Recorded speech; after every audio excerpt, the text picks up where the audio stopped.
গণমাধ্যম একটি আমানত। গণমাধ্যমে বস্তুনিষ্ঠতা ও সততা একটি দেশকে কল্যাণের দিকে নিয়ে যায়।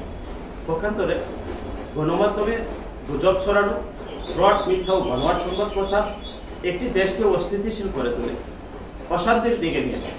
সমাজে বিভেদ সৃষ্টি হয়, মানুষের মনোমালিন্য তৈরি হয়।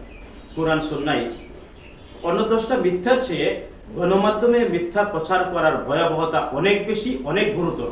আল্লাহ পাক ইরশাদ করেন, লা'নাতুল্লাহি আলাল কাযিবিন, মিথ্যুকদের উপর আল্লাহ পাকের অভিশাপ। ইন্নাল্লাযীনা ইউহিব্বুনা আন তাশিআল ফাহিশাতা ফিল্লাযীনা আমানু লাহুম আযাবুন আলীম। যারা মুমিনদের মধ্যে অশ্লীলতা ছড়ানোকে পছন্দ করে তাদের জন্য রয়েছে যন্ত্রণাদায়ক শাস্তি।